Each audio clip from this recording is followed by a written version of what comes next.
Investigadores de la UNED y del CIEMAT han ideado un dispositivo que produce energía eléctrica y térmica a partir de una microturbina que aprovecha la energía almacenada en forma de hidrógeno y oxígeno gaseosos, procedente de fuentes renovables. Este sistema estaría orientado a zonas frías, con una demanda estable de energía.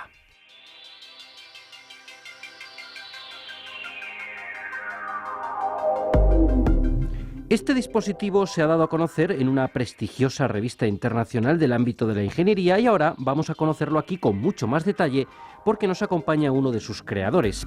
Se trata del investigador del CIEMAT, Francisco Toja Silva, con el que además hablaremos de otras muchas cuestiones relacionadas con la investigación en energías renovables, por ejemplo, la eólica.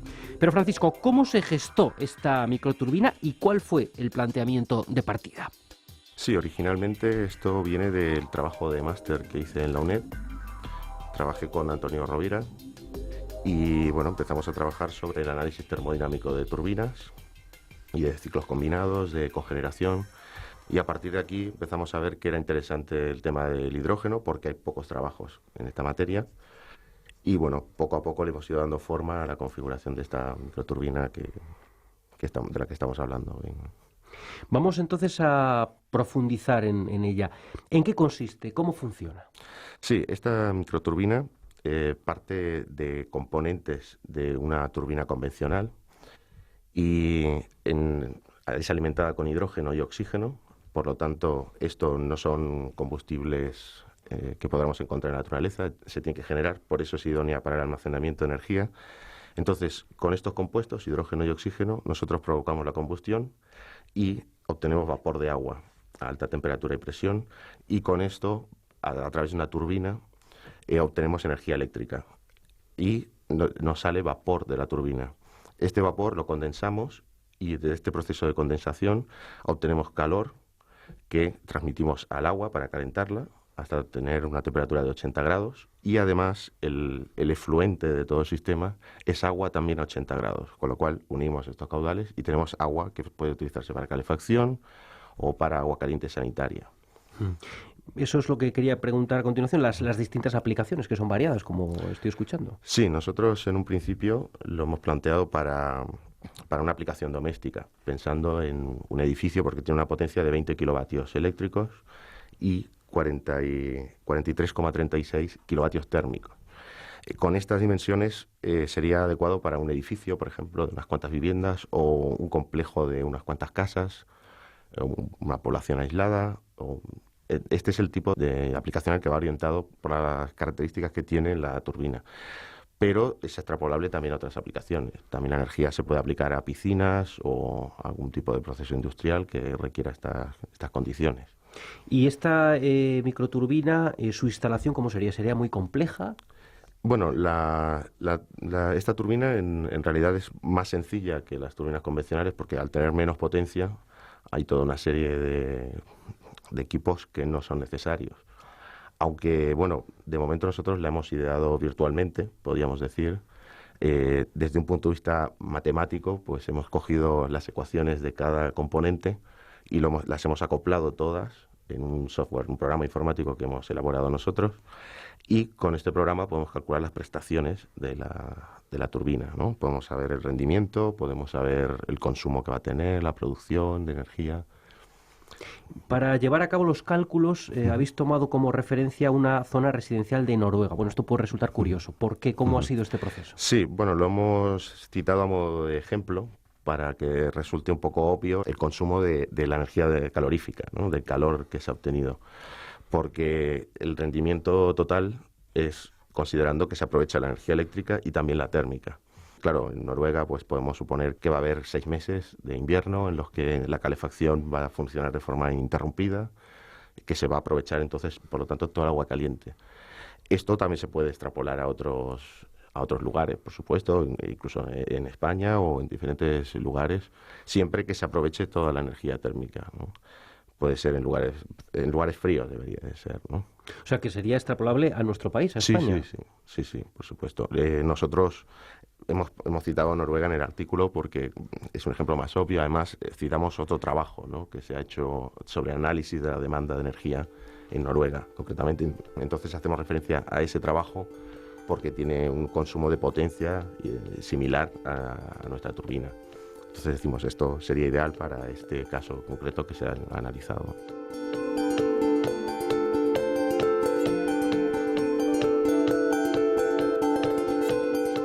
Creo que lo has ido comentando, pero ¿qué podríamos decir en cuanto al tema de la eficiencia energética tan importante hoy en día? Sí, en este caso nosotros obtenemos un rendimiento global de la cogeneración del 89,36%, es próximo al 90%. Esto es importante, esto está muy ligado a la eficiencia, ¿no?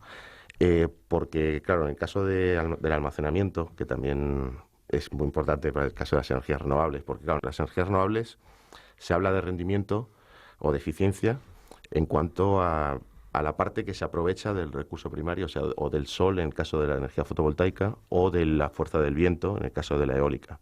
Pero, claro, el recurso primario, el viento y el sol, es gratuito, podríamos decir, por lo menos de momento. Entonces,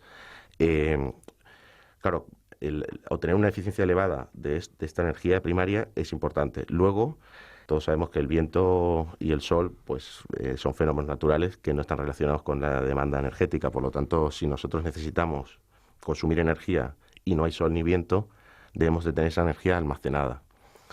Pero en el proceso de almacenamiento perdemos una parte de esa energía primaria. Y aquí es donde podríamos decir que compiten entre sí las diferentes fuentes de energía por perder menos energía desde el origen, ¿no? La eficiencia energética en el ámbito de la generación de energía, que es de lo que estamos hablando, viene de ahí, ¿no?, de aprovechar bien el recurso primario. En el tema de almacenamiento, pues claro, al generar el hidrógeno y el oxígeno, nosotros perderemos una parte de la energía que se ha generado en la eólica. Concretamente, en este caso, para obtener hidrógeno y oxígeno, lo más adecuado sería la electrólisis del agua. Son procesos limpios, aquí no hay ningún tipo de emisiones, pero un electrolizador comercial tiene un rendimiento entre un 56 y un 73%. Pero esto considera la compresión del gas hasta 400 bares. En este caso nosotros trabajamos a presión atmosférica. Por lo tanto, podemos extraer de un electrolizador comercial todo lo que es el sistema de compresión del gas y otros sistemas auxiliares. Lo que es la electrólisis exclusivamente, el bloque de electrólisis, tiene unos rendimientos de entre un 80 y un 95%. Esto quiere decir que, en el peor de los casos, pues perderíamos un 20% de la energía al generar el hidrógeno. Y luego, con nuestra turbina, que tiene un rendimiento aproximadamente de un 90%, perderíamos otro 10%. Entonces, aquí es donde juega el papel de la eficiencia. En realidad, pues, claro, de las diferentes fuentes, pues, una central convencional, los rendimientos están en torno a un 50-60%, lo que es un ciclo combinado de gas o otras de fuel, este tipo de centrales. Pues aquí está el punto de la eficiencia. Luego también se está hablando mucho de la eficiencia energética en el punto de consumo, que estaríamos hablando de una vivienda. Estos son otros aspectos pues, relacionados con evitar las pérdidas de calor a través de las ventanas, utilizar electrodomésticos que aprovechen bien la energía, que no tengan muchas pérdidas.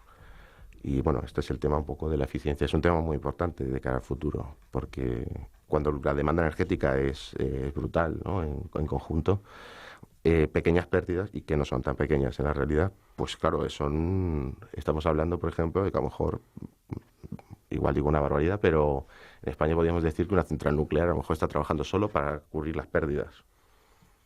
Claro, si no tuviéramos pérdidas, habría una central menos, ¿no?, por decirlo así. Claro, todas las pérdidas se tienen que generar.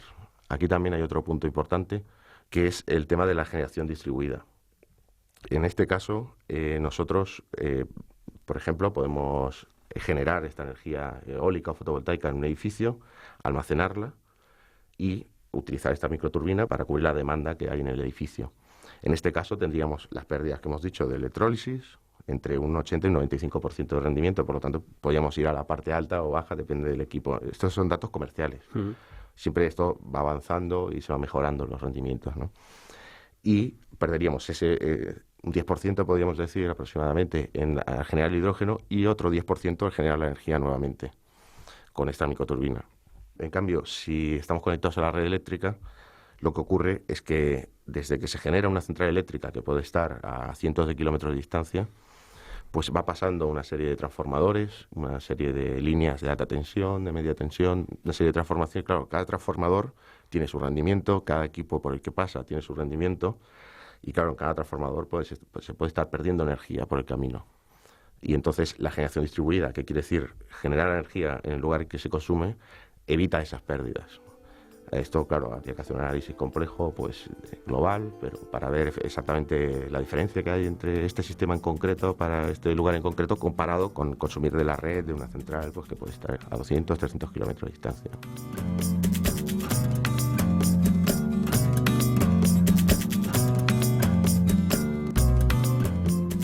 ¿Y en qué fase se encuentra ahora este proyecto? ¿Hay alguna expectativa de comercialización? En fin, ¿qué nos puedes contar?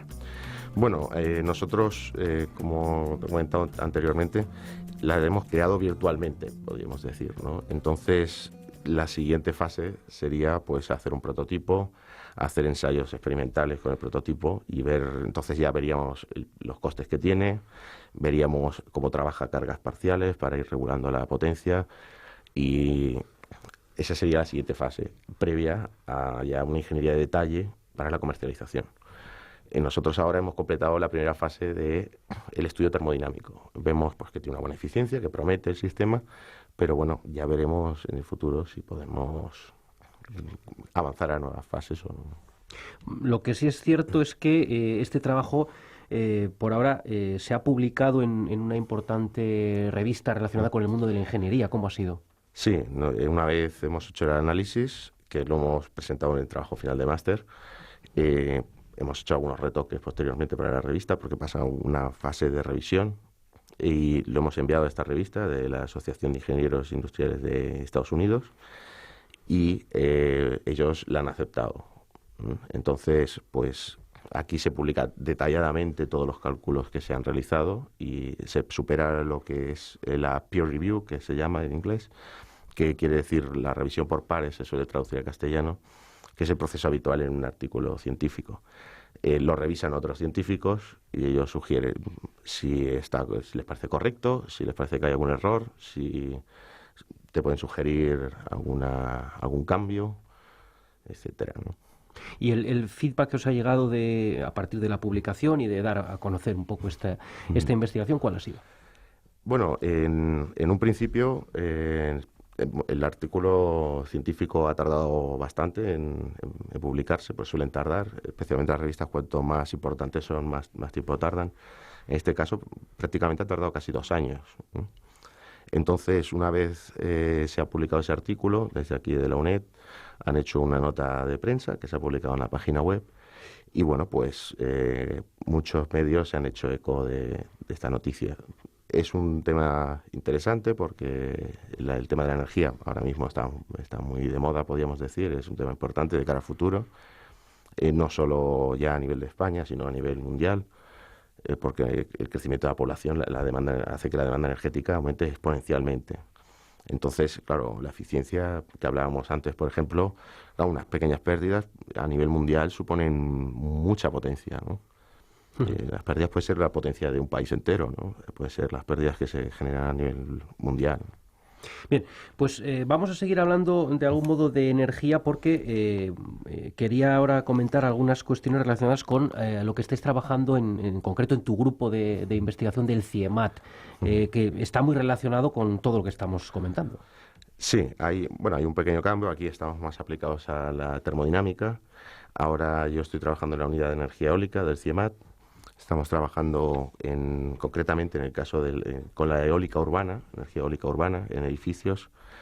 Y bueno, es interesante porque la conexión está en que esta energía urbana necesita almacenarse si no se conecta a la red directamente, ¿no? Lo más cómodo siempre es conectar a la red y entonces en el momento que hay viento pues se evacúa la energía de la red y se consume de la red en el momento que hay demanda.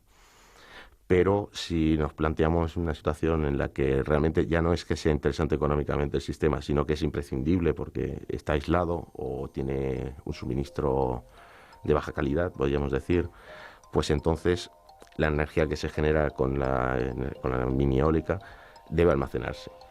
Y ahí es donde está el punto de conexión.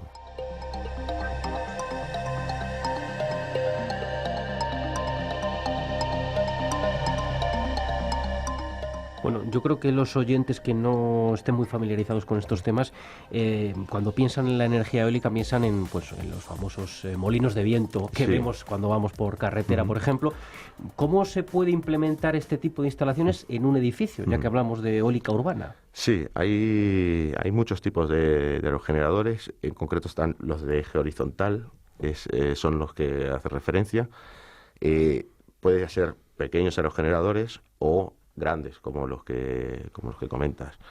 Eje horizontal porque bueno, la rotación de las palas, la vemos las palas están verticales y nos imaginamos el eje que está horizontal. También hay otro tipo de turbinas que son de eje vertical. Hay numerosos tipos de configuraciones.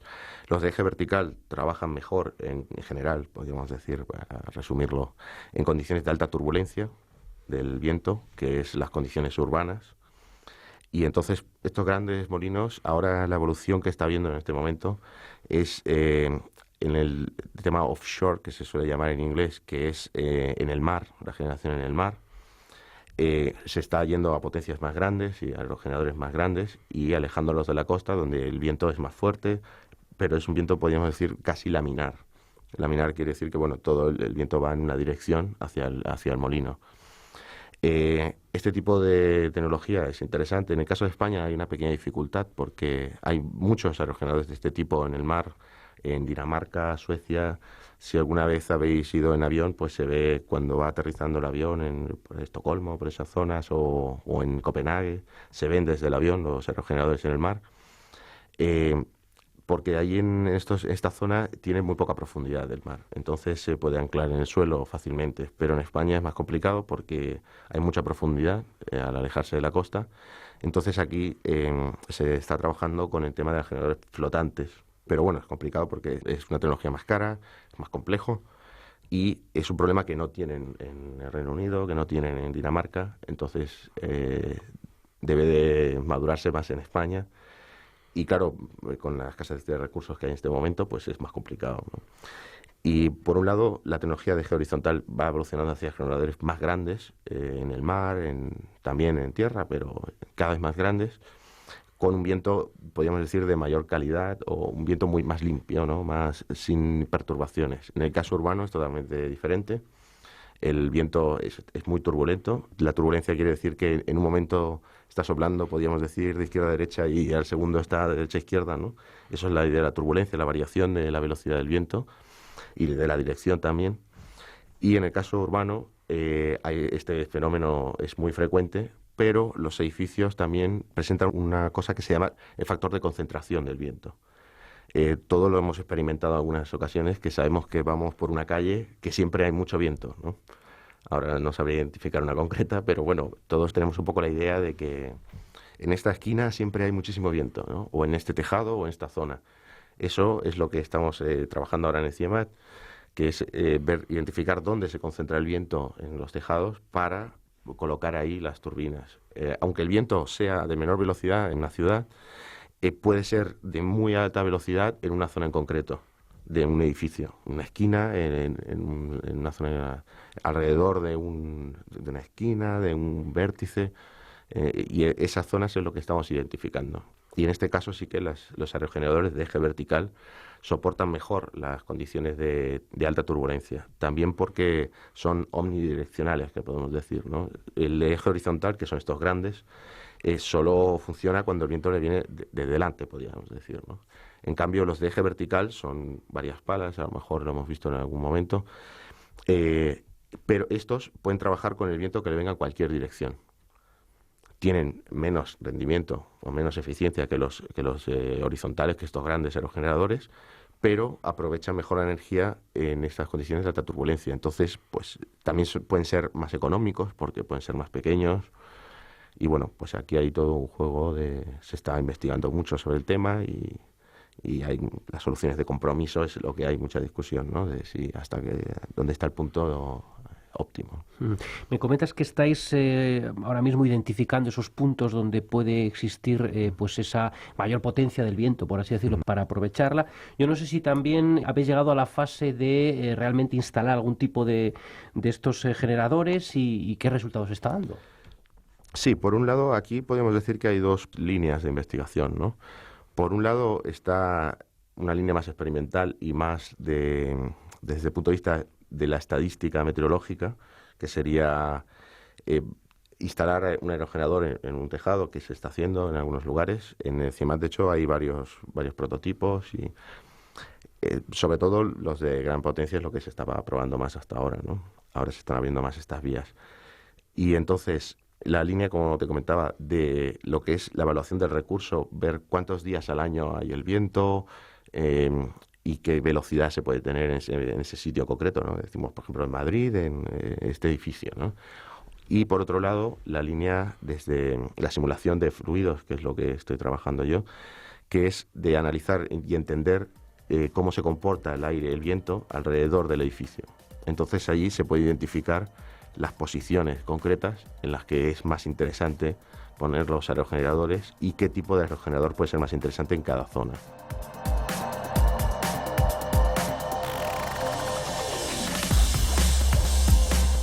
Desde luego es un tema interesante porque sabemos por las informaciones que aparecen habitualmente que la situación de las energías renovables en España, bueno, está sujeta a bastante vaivén desde el punto de vista político por la situación económica que estamos viviendo y en concreto la eólica, tú como persona que trabajas en este sector, quizá tanto la eólica marina que hablábamos antes como esta vertiente urbana son los dos puntos por donde en el futuro la eólica puede crecer, porque quizá el asunto de los parques tradicionales y convencionales, quitando el mantenimiento o algo así, está más explotado, ¿no?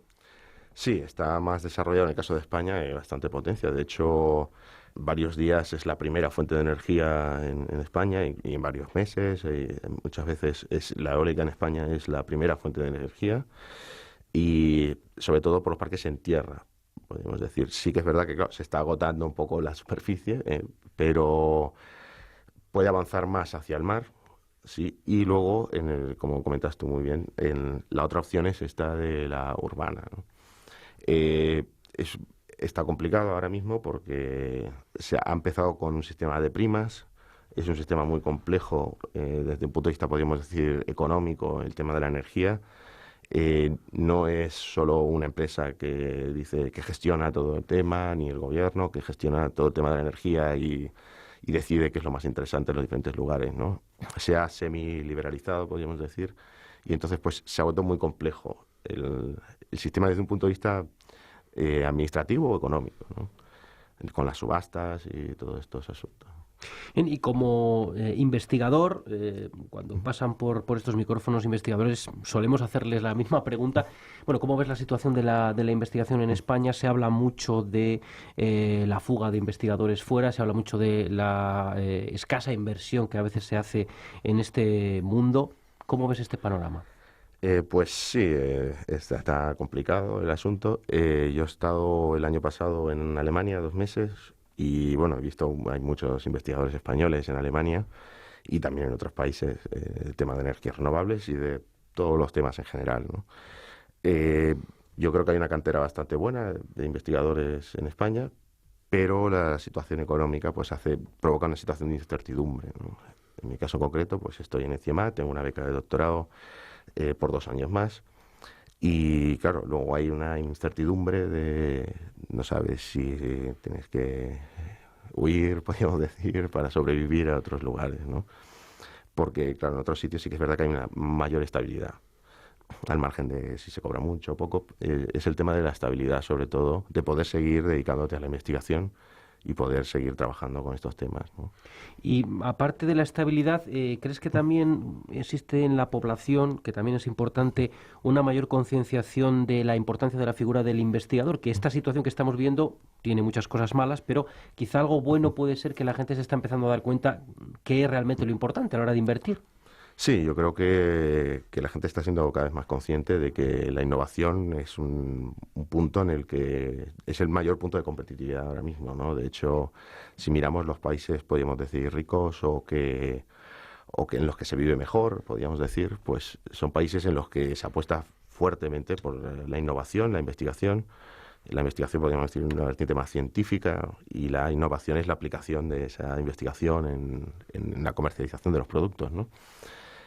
Ahí es donde está, pues, la diferencia entre dedicarse más a la producción en serie masiva, más competencia con China, podríamos decir, la India, estos países, o el apostar por la innovación, que sería, pues, apostar por el capital intelectual, podríamos decir, ¿no? Las ideas, el- la iniciativa de hacer nuevos productos, mejorarlos y mejorar la vida de las personas al final, ¿no? Muy bien, pues Francisco Toja Silva, gracias por compartir con nosotros estos 2 minutos y hasta una próxima ocasión. Muchas gracias. De nada, gracias a vosotros.